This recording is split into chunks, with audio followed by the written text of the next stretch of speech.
வணக்கம் மாணவர்களே. திரிகோண கணிதம் என்கின்ற பாடத்தை இப்போது நாம் பார்ப்போம். அதில் திரிகோண கணித விகிதங்களை நாம் அறிந்து கொள்வோம். அதோடு அது சம்பந்தப்பட்ட பிரச்சனைகளை தீர்ப்பதையும் இப்போது பார்ப்போம். இதில் பிரதானமாக திரிகோண கணித விகிதங்கள் என்றால் என்னென்று பார்ப்போம். இங்கே ஒரு செங்கோண முக்கோணி இருக்கின்றது. செங்கோணத்துக்கு எதிரான பக்கம் செம்பக்கம். அதனை நாம் ஏஜ் என குறிக்கின்றோம். இந்த முக்கோணியில் ஒரு கோணத்தை எடுக்கின்றோம், தீட்டா ஒன்று. இந்த கோணம் தொடர்பிலும் இந்த பக்கங்களை நாம் முதல் இனங்காணும். இந்த கோணம் தீட்டா தொடர்பில் இந்த பக்கம் எதிர்பக்கம் என்று சொல்லப்படும். அதை நாங்கள் ஓ எதிர்பக்கம். இந்த கோணம் தொடர்பில் இந்த பக்கம் அதன் அயற்பக்கமாக இருக்கின்றது. அது ஏ என குறிக்கின்றேன்.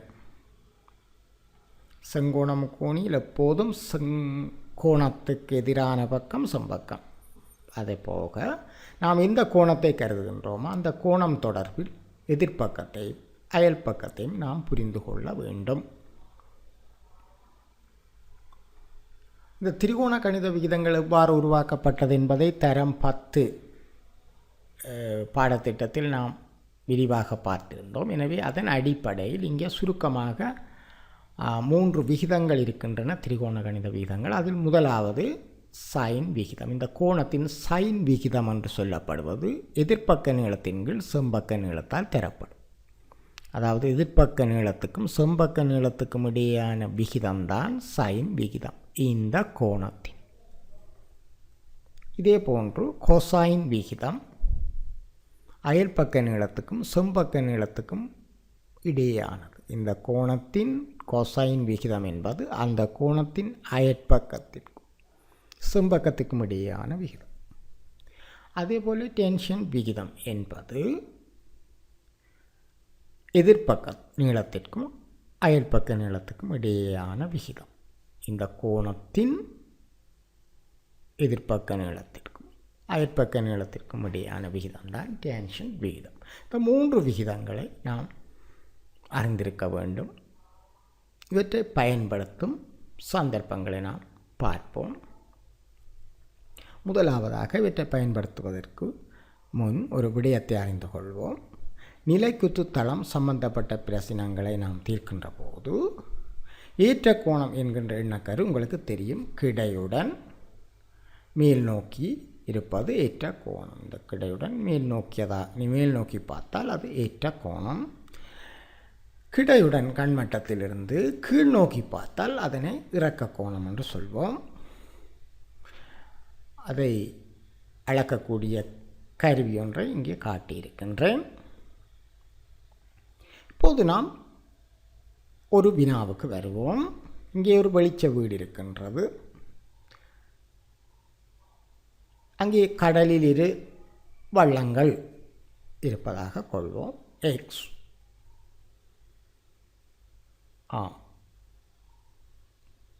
அது எக்ஸிலிருந்து இந்த வெளிச்சத்தை காணும் ஏற்ற கோணம் 14/02 கலை.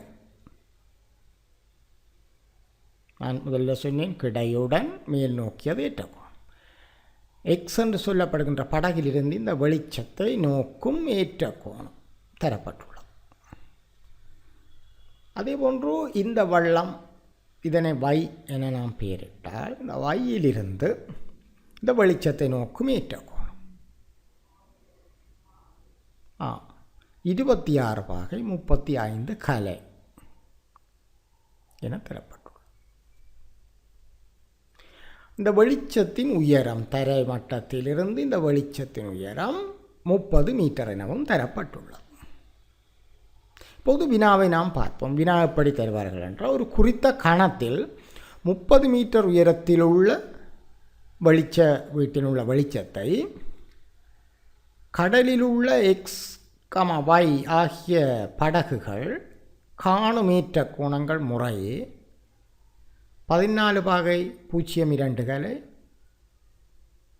26/35 கலை ஆகும். இங்கு வெளிச்ச வீடு படகுகள் என்பன ஒரே நிலைக்குத்து தளத்தில் உள்ளன. அங்கே இங்கே அசைந்தில்லை, இது ஒரே நேர்கோட்டில் இவை இருக்கின்றது.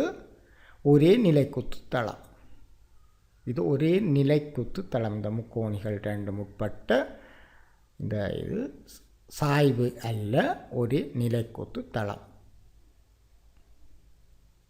நிலைக்குத்து தளங்கள் கிடைத்தளங்களை பற்றி நாம் முன்னர் கற்றிருக்கின்றோம். நிலைக்குத்து தளம் என்றால் உங்களுக்கு என்னவென்று தெரியும்.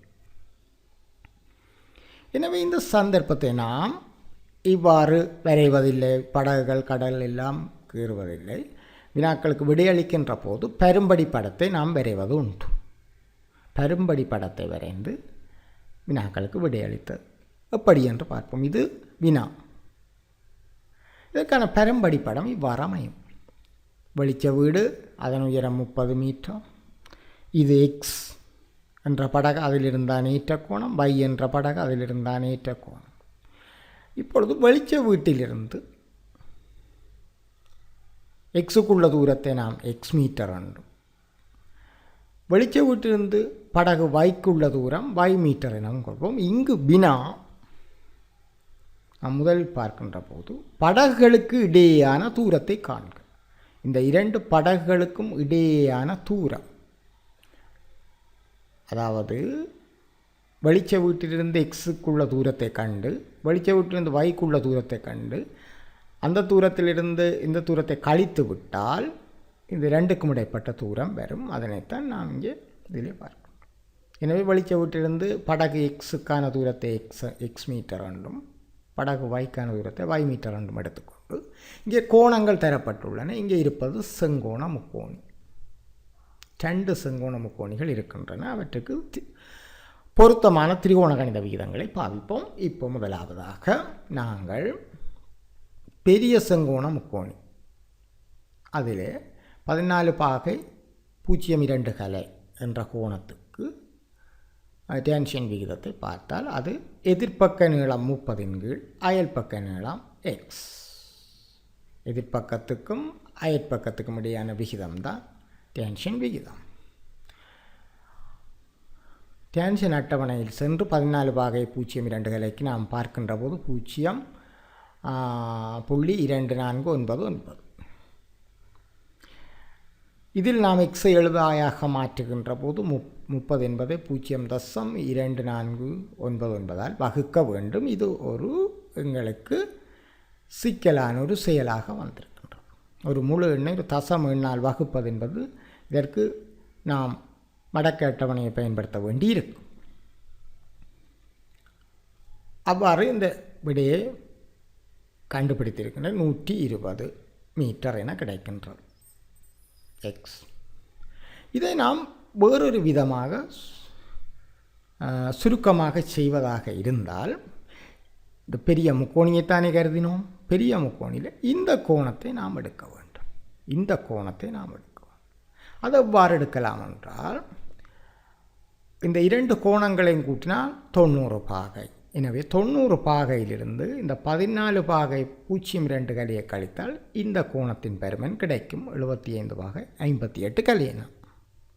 எனவே அதை இட்டு பெரிய முக்கோணியில் இந்த கோணத்தை எடுத்து நாம் டேன்ஷன் விகிதத்தை பிரயோகிப்போம். tan 75 பாகை 58 கலை பார்க்கின்ற போது எதிர்ப்பக்க நீளம் எக்ஸின் கீழ் இந்த கோணத்துக்கு எதிர்ப்பக்கம் எக்ஸ், அயற்பக்கம் 30. எனவே எக்ஸின் கீழ் 30 என்ற விகிதம். இப்பொழுது நாம் இதனுடைய பெறுமதியை டேன்ஷன் அட்டவணையில் பார்க்கின்ற போது அது கிட்டத்தட்ட 4 என இருக்கின்றது அண்ணளவு பெருமானம். இப்போது எங்களுக்கு எக்ஸின் பெறுமதி குறுக்கு பெருக்கம் 120 என உடனடியாக கிடைக்கின்றது. இந்த இடத்தில் நாம் என்ன செய்யணும், தெரியாக்கணியம் இந்த விகிதத்திலே தொகுதி எண்ணாக வரக்கூடியதாக யோசிக்க வேண்டும். இங்கே பகுதி எண்ணாக வந்த உடனே வகுத்தல் வருகின்றது. நன்கு கவனியுங்கள். இந்த கோணத்தை எடுக்கின்ற போது தெரியாக்கணியம் பகுதி எண்ணாக வந்து ஒரு எங்களுக்கு கஷ்டமான ஒரு வகுத்தல் கிடைக்கின்றது. அதனுடைய நிரப்பு கோணத்தை நாம் எடுத்து கருதி செயற்படுகின்ற போது தெரியாக்கணியம் x தொகுதி எண்ணாக இருக்க விடை எங்களுக்கு இலகுவாக கிடைக்கின்றது. எனவே இந்த பெரிய முக்கோணில் இந்த கோணத்தை எடுப்பதை விட இந்த கோணம் எடுப்பது சிறந்தது என்பதை முன்கூட்டியே திட்டமிட்டு நாம் செயற்பட வேண்டும். அடுத்ததாக சிறிய முக்கோணம். எக்ஸை கண்டுவிட்டோம், பையை காண வேண்டும். பையை காண்பதற்கு சிறிய முக்கோணி எடுக்க வேண்டும். எக்ஸின் பெறுமதி 120 மீட்டர் அளவாக, பையின் பெறுமதியை காண்பதற்கு சிறிய முக்கோணியை கருதும் போது நாம் முன்னர் போல இந்த கோணத்தை தான் கருதுவோம். அதுதான் எங்களுக்கு இலகுவானது. இந்த கோணத்தை கருதுவோம். அதற்கு 90லிருந்து 26 பாகை 35 கலையை கழிக்கின்ற போது 63 பாகை 25 கலை என கிடைக்கும். இந்த சிறிய முக்கோணியில் இந்த கோணத்துக்கு டென்ஷன் விகிதத்தை நாம் பிரயோகிக்கின்ற போது எதிர்ப்பக்க நீளம் பாய் அயற்பக்கம் 30. அட்டவணையில் இதனுடைய பெறுமதி டென்ஷன் அட்டவணையில் 1.998. பையை 70 ஆக்கினால் அன்னளவாக 60 மீட்டர் என கிடைக்கும். எனவே படகுகளுக்கு இடையேயான தூரம், இந்த தூரம் எக்ஸிலிருந்து வையை கழித்தால் கிடைக்கும். இது படகுகளுக்கும் இடைப்பட்ட தூரம் எக்ஸிலிருந்து வையை கழித்து விட்டால் 60 மீட்டர் என கிடைக்கும்.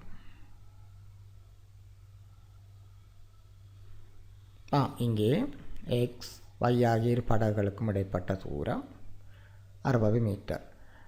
இந்த தூணிலிருந்து இந்த வெளிச்ச வீட்டிலிருந்து எக்ஸுக்குள்ள தூரம் 120, ஒய்க்குள்ள தூரம் 60 என்றால் இரண்டுக்கும் இடைப்பட்ட வித்தியாசம் 60.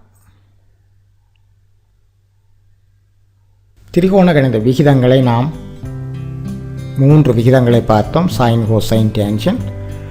நிலைக்குத்து தளத்தில் அமைந்த ரசினம் ஒன்றை பார்த்தோம். ஈட்ட கோணம், இறக்க கோணங்களை பார்த்தோம்.